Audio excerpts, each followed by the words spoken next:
December 1943. 19,000 feet above the Arakan coast, a Japanese flight leader is doing the one thing his training never prepared him for. He is looking up. Below him is the Bay of Bengal, flat and grey in the afternoon haze. Behind him is a career most men in his squadron would envy. He has flown over China. He has flown over Malaya. He has more hours in the cockpit than most of the pilots he leads have days at the front. He is not a boy. He is one of the best his Sentai has, and for 18 months the sky over Burma has belonged to men like him. And now there is an enemy fighter above him, climbing away, and he cannot reach it. He has seen British machines run before. He has seen them dive for the deck and flee. What he has not seen, in all his hours, is a British fighter climb through him as if he were standing still, roll onto its back, and vanish into the sun at a height where his own engine is already gasping. He tells himself it was a trick of the light, a lightened aircraft, a downhill run he misjudged. He tells himself the things a professional tells himself when the world stops obeying the rules. The next morning it happens again, and the morning after that. This is not a story about one aeroplane. This is a story about arithmetic, about the moment the air over a whole theatre of war changed hands, and about the price a proud and capable enemy paid trying to take it back. Because you cannot fight what you cannot reach. And by the time they understood what they could not reach, the numbers had already decided the war. Part 1. To understand what that flight leader was seeing, we have to go back, not to that December afternoon, but to the year and a half before it, when the arithmetic ran entirely the other way. When Japan came into Burma in 1942, its army air arm was very good, and it knew it. Its pilots were superbly trained. Many were veterans of years of fighting in China, and its principal fighter was one of the most agile aircraft ever built. The Allied reporting name for it was Oscar. To the men who flew it, it was the Hayabusa, the peregrine falcon. And in a turning fight it deserved the name.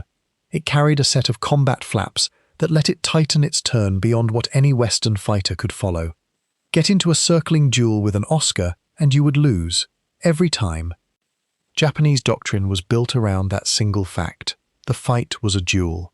Pilot against pilot, turn against turn, skill against skill.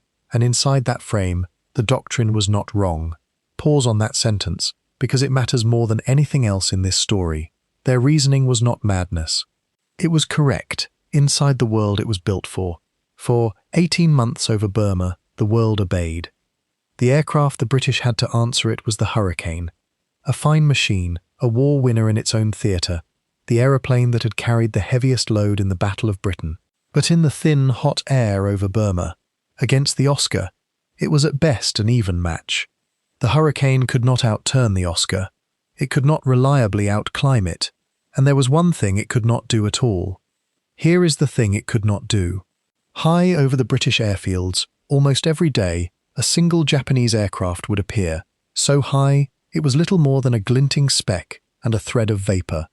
It was a reconnaissance machine, the type the Allies called Dinah, and it flew above the ceiling at which a Hurricane could still fight. Day after day it came, photographed everything, and went home untouched. The British would scramble, the British would climb, and the British would watch it sail away, because you cannot fight what you cannot reach. That was the arithmetic in the autumn of 1943. An enemy who owned the high air, a defender who could see the intruder and do nothing about it. Japanese commanders looked at that ledger and drew the obvious conclusion. The skies over Burma were theirs and would stay theirs. Their model had worked from the first day of the campaign. It worked right up until the moment it didn't. Part 2. In November of 1943, 3 Royal Air Force squadrons on the Burma front handed in their Hurricanes and took delivery of a different machine. It had a name the flight leader over the Arakan would soon learn: the Spitfire. Say that word to a British audience and you have already told half the story. But the Spitfires that arrived in Burma were not a legend. They were a specific tool, brought in to solve a specific problem, and the men who received them noticed the difference on the first flight. The early Mark, the Mark V, was enough on its own to change the reconnaissance war overnight. That untouchable Dinah, the one the Hurricanes had watched sail away for a year, was no longer untouchable.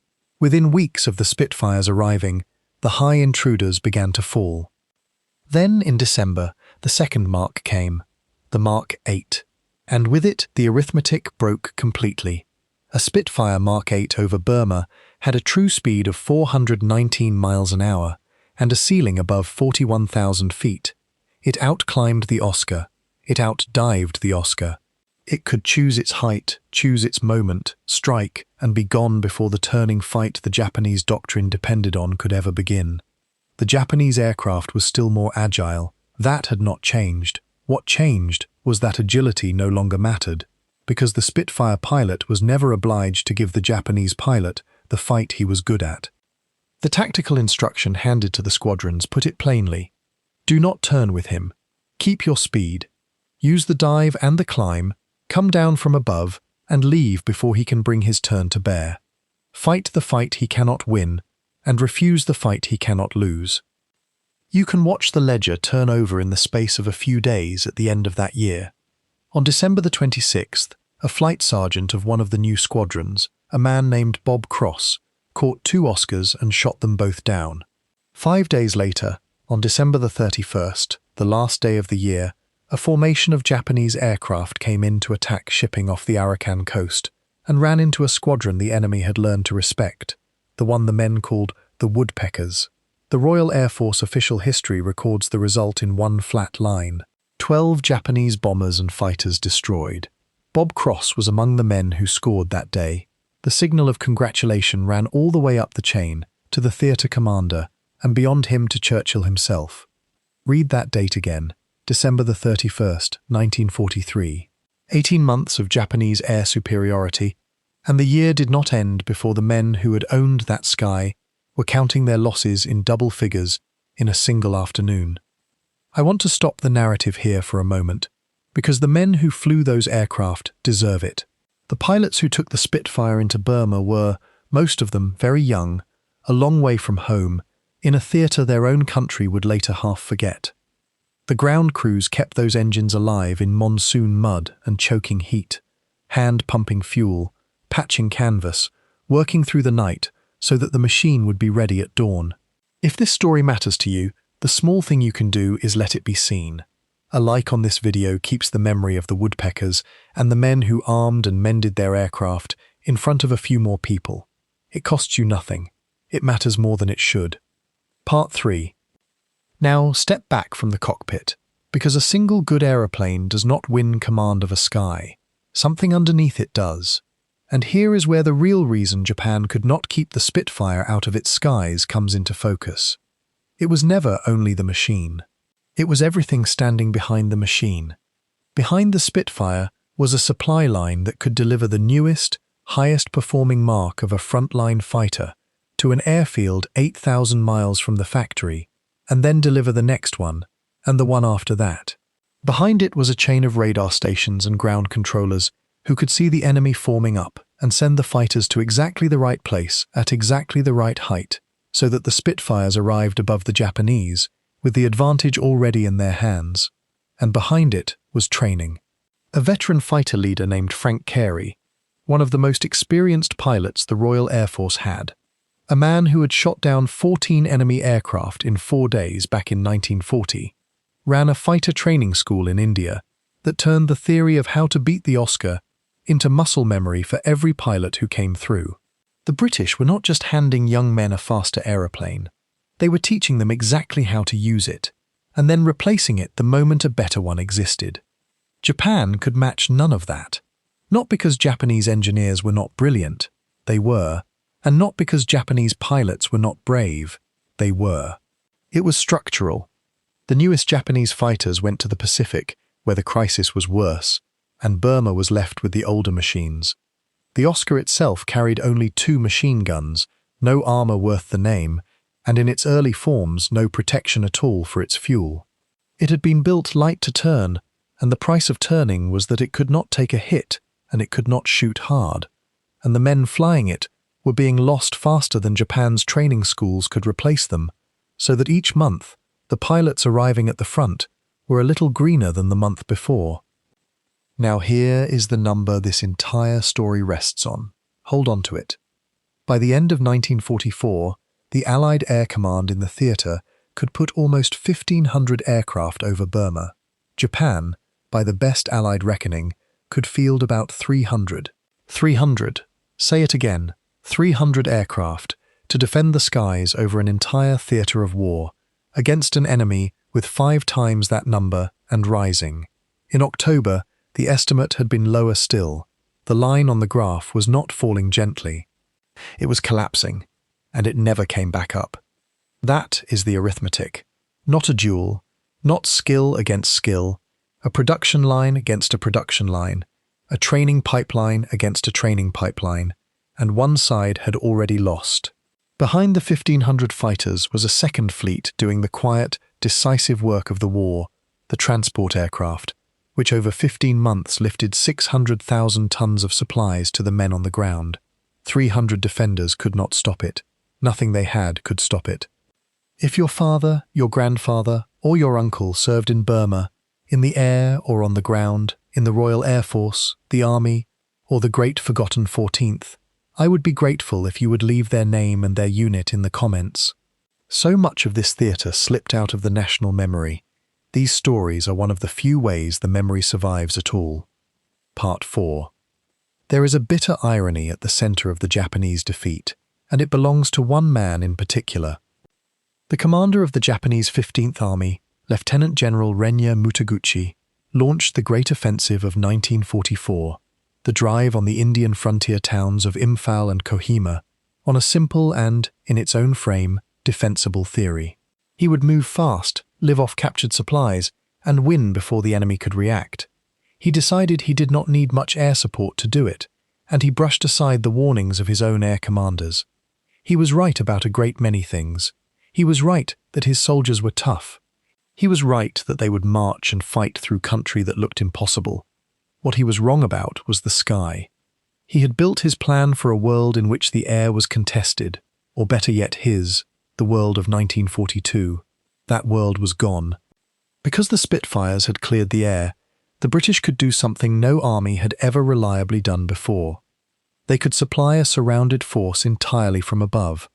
When Japanese troops cut the roads and encircled British and Indian divisions, the divisions did not surrender. They formed defensive boxes, dug in, and were fed from the air, day after day, by transport aircraft that flew in unmolested because the fighters overhead had swept the Japanese away. Reinforcements were flown in, the wounded were flown out, and it all held together for one reason: command of the air.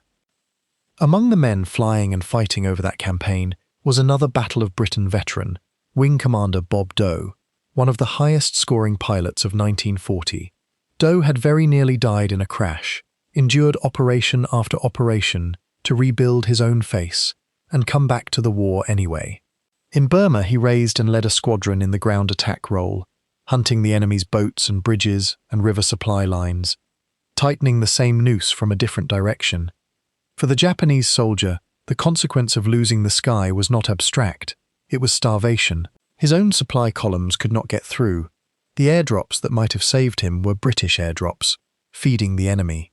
And from the starving Japanese 31st Division, its commander, Lieutenant General Kotoku Sato, sent a signal back to the Air Division that was supposed to be supporting him. It was short. 2 sentences. That was the whole of it. Since leaving the Chindwin, he said, "We have not received one bullet from you, nor a grain of rice." Not one bullet, not a grain of rice. That is what losing the air sounds like from the ground. That is the invoice. Japan committed roughly 85,000 men to that offensive. As many as 30,000 of them never came home, and the greater part of them fell not to any weapon, but to hunger and disease on the long retreat. They were beaten on the ground by Slim's soldiers in some of the hardest fighting of the entire war. But the reason the food and the ammunition reached one army and not the other was decided far above their heads, by the machine the enemy could not keep out of its skies. The American official history, looking back, put the verdict without decoration. Japan had lost control of the air over Burma, and it was destined never to regain it. Part 5. So return at the last. to that flight leader over the Arakan, looking up at a fighter he could not reach. He had asked himself the wrong question. He had asked how one aeroplane could outfly his. The real question was the one the whole Japanese war effort never managed to answer. How do you hold a sky against an enemy who can build faster than you, train faster than you, see farther than you, and replace everything he loses before you can replace anything at all? The Japanese metric was the duel. The single pilot, the perfect turn, the Falcon's agility, courage against courage. And by that metric they were magnificent to the very end. The British metric was something colder, and in this war, decisive. It was the flow. Aircraft off the line, fuel through the pipe, pilots through the school, tonnage through the air. The Japanese had the better turn, the British had the better arithmetic, and the arithmetic did not care how brave the man in the cockpit was. Let me be honest about the limits of that, because this was not a story of British genius against Japanese folly. The Spitfire's opponent stayed more nimble to the last. Japanese airmen fought with a skill and a resolve that their enemies, then and since, have never denied. Command of the air did not win the ground battles by itself. Slim's tactics won them, and the infantry of a dozen nations won them, yard by yard. Air superiority did not do the work. It made the work possible. But make it possible it did, and the men who flew it deserve their names spoken. Bob Cross, the flight sergeant who opened the account over the Arakan coast in the last week of 1943. Frank Carey, who taught a generation how to win. Bob Doe, who rebuilt his own face and went back to the war. And the ground crews with no medals and no memoirs, who kept the machines alive in the mud so that the sky could be taken at dawn. One honest admission before we close. The flight leader in the cold open is not one man. He is a composite drawn from the experience of the Japanese airmen who really did look up over Burma in that winter and find, for the first time, that they were the ones being hunted. I have put words to his silence because the records give us his situation, but not his sentences. The situation is real. The arithmetic that trapped him is real. Every figure in this account is drawn from the histories, and I would rather tell you which parts are reconstruction than let you believe otherwise. There are more of these stories than one channel could ever finish. More machines that turned a war. More men whose names should not be allowed to disappear. Subscribe if you want the next chapter, because the memory of what these people did survives exactly as long as we keep telling it, and not one day longer.